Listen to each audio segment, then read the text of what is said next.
नमस्कार दोस्तों, स्वागत है आप सभी का मेरे चैनल पे। मैं डॉक्टर विकास आज आपको एक खास विषय के बारे में बात बताऊंगा। हार्ट अटैक की बीमारी हमारे नौजवानों में बहुत तेज़ी से फैल रही है। इसका क्या कारण है? जो बीमारी 60 साल या 55 साल के बाद होती थी, आज वो बीमारी हमारे 20 से 25 वर्ष 30 वर्ष की आयु में, जो कि यंग एज माना जाता है, उसमें आ रहा है। और क्यों? और जो यंग एज में हार्ट अटैक है वो बहुत ही धोखादायक है, क्योंकि आपका हार्ट बहुत यंग होता है और उस हार्ट अटैक को वो झेल नहीं पाता है और मृत्यु बहुत जल्दी हो जाती है। इसके बहुत सारे कारण हैं। पहले समझेंगे कि हार्ट अटैक है क्या। हार्ट अटैक ऐसा है बीमारी है जैसे कि आपका बॉडी में हार्ट आपके पूरे बॉडी को ऑक्सीजनेटेड ब्लड देता है, यानी कि ऑक्सीजन युक्त ब्लड देता है फंक्शन करने के लिए। उसी तरह हार्ट को भी ब्लड सप्लाई की ज़रूरत है। हार्ट में भी नसें हैं, ठीक है। तो जब ये नसों में कोई ब्लॉक आ जाता है और वहाँ पे ब्लड सप्लाई नहीं हो पाता है तो उसे कहते हैं हार्ट अटैक, जिसमें सीने में दर्द होता है, सांस लेने में दिक्कत होती है, गर्दन में दर्द होता है, कंधों में दर्द होता है, या फिर कभी कभी एसिडिटी या फिर एपिगैस्ट्रिक रीजन में पेन होता है। ऐसे सारे सिम्टम्स होते हैं। बिल्कुल निगलेक्ट भी ना करें उसको। कुछ भी हो तो अपने डॉक्टर से चेक ज़रूर करा लें। अब बात करेंगे कि क्या फैक्टर्स हैं, किस कारणवश ये कम उम्र में होने लगा ये बीमारी, जो बीमारी बहुत ज़्यादा उम्र में होती थी। एक भी पॉइंट को मिस ना करें, शुरू करते हैं। जो सबसे पहला फैक्टर है वो है जेनेटिक फैक्टर, यानी कि अगर आपके फैमिली में या आपके मदर फादर को, ग्रैंडफादर को किसी को हार्ट अटैक हुआ है तो आपको बहुत ज़्यादा चांसेस है कि आपको हार्ट अटैक हो सकता है। क्यों? क्योंकि कैसा है कि आपका डेली का food, life style, exercise, habitats, सारी चीज़ें कॉमन होती हैं जो कि पीढ़ी दर पीढ़ी चली आती हैं।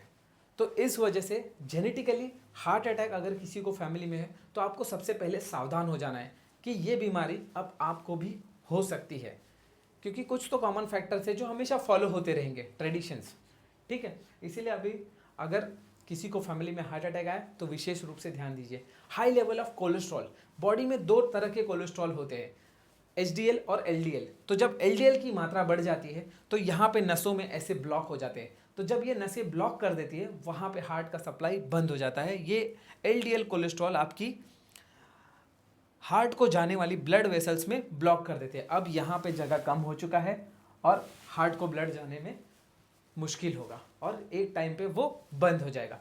इसीलिए जब भी आप अपना कोलेस्ट्रॉल हमेशा चेक करते रहे। नेक्स्ट जो फैक्टर है वो है ब्लड प्रेशर। तो ब्लड प्रेशर क्या करता है?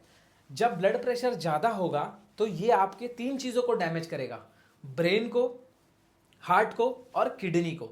अगर इन तीनों में से किसी भी एक ऑर्गन को डैमेज होता है तो indirectly heart attack, brain stroke और क्रॉनिक किडनी डिजीज के चांसेस बढ़ जाते हैं, ठीक है। तो इसलिए आपको ब्लड प्रेशर हमेशा कंट्रोल रखना है, लो सॉल्ट डाइट लेना है, लो शुगर वाले डाइट लेने और प्रोसेस्ड फूड बिल्कुल ही नहीं लेने। क्योंकि उसमें सॉल्ट की मात्रा बहुत ज़्यादा होती है, ठीक है। नेक्स्ट जो चीज़ है वो है स्मोकिंग। अगर आप स्मोकिंग करते हैं तो ऐसे में क्या हो जाता है कि आपकी जो धमनियाँ होती है, यानी कि हार्ट की जो नसें होती है, वो धीरे धीरे कड़क यानी फाइब्रोस होने लगती है। उसके बाद उसमें से ब्लड सप्लाई होना मुश्किल हो जाता है। ऐसे में स्मोकिंग एक बहुत इंपॉर्टेंट फैक्टर है हार्ट अटैक के लिए। नेक्स्ट जो फैक्टर है वो है ओबेसिटी। अगर आपका बीएमआई ज़्यादा है, यानी कि आपके शरीर में चर्बी की मात्रा बहुत ज़्यादा है, ऐसे में हार्ट अटैक की बीमारी आपको निश्चित ही बहुत जल्दी होगी, क्योंकि जो एक्स्ट्रा फैट होता है आपके पेट के साइड में वो बहुत डेंजरस होता है। ऐसे में आपको आपका बीएमआई चेक करना है, उसको कंट्रोल में रखना ही होगा। उसके अलावा कोई ऑप्शन नहीं है। अगर आप ओबेस हैं तो आपको हार्ट की बीमारी बहुत जल्द होगी।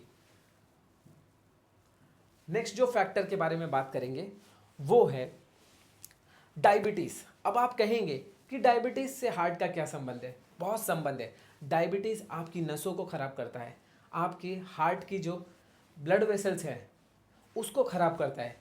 ऐसे में अगर आप अपने डायबिटीज़ को कंट्रोल में नहीं रख रहे तो कहीं ना कहीं आप हार्ट अटैक की ओर बढ़ रहे हैं। और डायबिटीज़ में एक बहुत इंपॉर्टेंट फैक्टर है कि साइलेंट हार्ट अटैक आता है डायबिटीज़ वालों को, जिसमें उनको चेस्ट का पेन भी नहीं होता है। ऐसे में आपको हर 6 महीने पर रेगुलर ईसीजी चेकअप करना है, HbA1c करना है और शुगर की मात्रा बिल्कुल ही कम रखनी है, रेगुलर एक्सरसाइज करना है, और वेट लॉस सबसे इंपॉर्टेंट ये जो ट्रीटमेंट होता है वो डायबिटीज़ में होता है। अगर आप वेट लॉस कम कर देते हैं तो ऐसे में आपका डायबिटीज़ भी नियंत्रित रहता है और आपका हार्ट भी हेल्दी रहता है। नेक्स्ट जो फैक्टर है वो है कि हम सेडेंटरी लाइफ बहुत जी रहे हैं आजकल। वर्क फ्रॉम होम काम कर रहे हैं, बैठे बैठे वहीं खाना खा रहे हैं, ना जिम जा रहे हैं, ना योगा कर रहे हैं, ना कोई एक्सरसाइज कर रहे हैं। ऐसे में जो क्या रीज़न हो रहा है कि आपकी बॉडी बिल्कुल भी वर्क नहीं कर रही, आपके सेल्स वहीं जगह पे ग्रो हो रहे, फैट का ग्रो होना, ये सारी चीज़ें हार्ट अटैक को प्रेरित करती है। इसलिए सेडेंटरी लाइफ बिल्कुल ना जिए। अगर आप वर्क फ्रॉम होम काम कर रहे हैं तो आपको सुबह उठ के जिम जाना है, योगा करना है, थोड़ा मेहनत करना है, ताकि आपके बॉडी में जो फैट है वो मेटाबॉलाइज हो और आपका ब्लड का सर्कुलेशन हर जगह होते रहे। जो नेक्स्ट फैक्टर है वो है ईटिंग हैबिट्स। अगर आप डाइट कैसे ले रहे हैं, जैसे मैकडी, बर्गर, पिज़्ज़ास, ये सारी जो फूड्स हैं, ये फूड कैसे हैं, ये प्रिजर्व फूड हैं, ये फ्रेश नहीं है। 4 दिन 10 दिन ऐसे हैं जिसमें सॉल्ट ज़्यादा है, शुगर ज़्यादा है और प्रोसेस्ड फूड हैं ये, ठीक है। तो ये डायरेक्ट फूड नहीं। ऐसे में आप अगर फ्रूट्स खाते हैं, वेजिटेबल्स खाते हैं, बॉइल्ड चिकन खाते हैं तो ये आपके लिए फ़ायदे कर चीज़ होगा। अगर इन सभी चीज़ों पे आप जा रहे हैं तो ये आपको कहीं ना कहीं साइलेंटली आपका शुगर बढ़ा रहा है, आपका बीपी बढ़ा रहा है, आपके बॉडी में कोलेस्ट्रॉल भी बढ़ा रहा है, सारी चीज़ों का, बीमारियों का एक जड़ बना रहा है जो आप समझ नहीं पा रहे हैं। नेक्स्ट जो चीज़ है वो है अल्कोहल।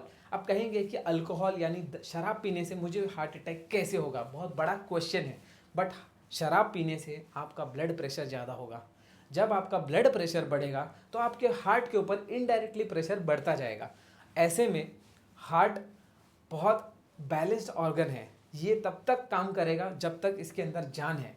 बट अगर ये प्रेशर बहुत ज़्यादा हो गया तो या तो पैरालिसिस, ब्रेन स्ट्रोक हो जाएगा, या तो हार्ट अटैक आ जाएगा। इसलिए अल्कोहल में अगर आप मेल हैं तो 2 पैक जिसे कहते हैं मिनिमम वो वीकली ले सकते हैं, और अगर आप फीमेल हैं तो एक आधा पैक आप हफ्ते में या वीक में 2 से 3 बार ले सकते हैं। उससे ज़्यादा अगर आप ले रहे हैं तो कहीं ना कहीं आप हार्ट की बीमारी की तरफ जा रहे हैं।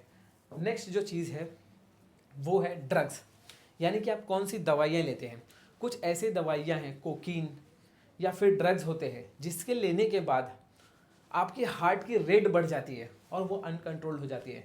ये आपके हार्ट के ऊपर इनडायरेक्टली इफेक्ट करता है और हार्ट अटैक के चांसेस को बढ़ा देता है। तो कोई भी दवाई अगर आप ले रहे हैं, और आप ऐसे कोई नशीली दवाइयाँ बिल्कुल भी सेवन ना करें, बिकॉज ये आपके हार्ट के फंक्शन को बढ़ा देती है, अनकंट्रोल कर देती है। और हार्ट कहीं ना कहीं एक ऑर्गन ही है, वो कोई भगवान नहीं है जो सब कुछ सह सके।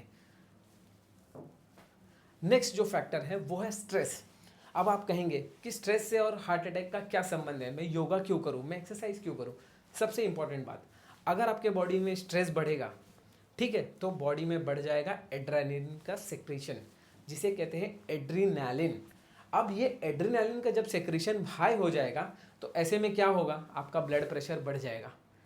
और आपको भी पता है कि ब्लड प्रेशर अगर बढ़ेगा तो ब्रेन, हार्ट और किडनी इसी को डैमेज करेगा, ठीक है। तो इसलिए आप जब ऑफिस वर्क कर रहे हैं और बहुत स्ट्रेस हो रहा है तो सुबह उठ के ब्रीथिंग एक्सरसाइज करें, योगा करें, जिससे क्या होगा, आपका माइंड है वो एड्रेनलिन के सेक्रेशन को बढ़ने नहीं देगा, आप उस स्ट्रेस को बैलेंस कर सकते हैं।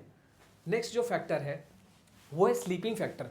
बहुत सारे लोगों का स्लीपिंग फैक्टर बहुत डिस्टर्ब होता है, ना ही वो 6 to 7 आवर्स की स्लीप लेते हैं और ना ही वो ठीक से रेस्ट कर पाते हैं। तो रेस्ट करना बहुत इंपॉर्टेंट चीज़ है, क्योंकि बॉडी एक मशीन है, और अगर आपके पास कोई मशीन है तो आपको भी पता है कि मशीन को लगता है मेंटेनेंस, उसके बिना कोई भी मशीन फंक्शन नहीं करती है।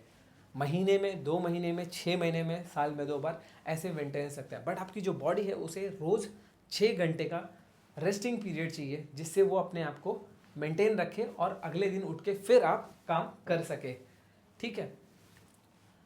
अब एक लास्ट जो फैक्टर है वो है जन्मजात, यानी कि जेनेटिक फैक्टर। कभी कभी ऐसा होता है कि कुछ बच्चों का हार्ट अंडर डेवलप पैदा होने के समय होता है, या फिर लोग कहते हैं कि मेरे हार्ट में छेद है, ठीक है।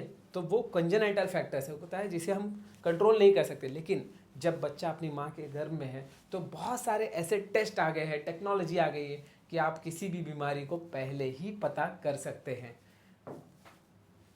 तो दोस्तों, 13 फैक्टर्स के बारे में बात की है मैंने, जो आपको यंग एज में हार्ट अटैक यानी कि दिल के दौरे से बचा सकते हैं अगर आप इन चीज़ों को अपने लाइफ से निकाल के बाहर फेंक दें। मैं आशा करता हूँ आपको वीडियो अच्छा लगा होगा। अगर आपको वीडियो अच्छा लग रहा है अपने फ्रेंड्स एंड फैमिली में शेयर ज़रूर करें। किसी बीमारी के बारे में हमें कमेंट ज़रूर करते रहे। हमारे वीडियोस को लाइक करें, चैनल को सब्सक्राइब करते रहिए। टिल देन के लिए थैंक यू।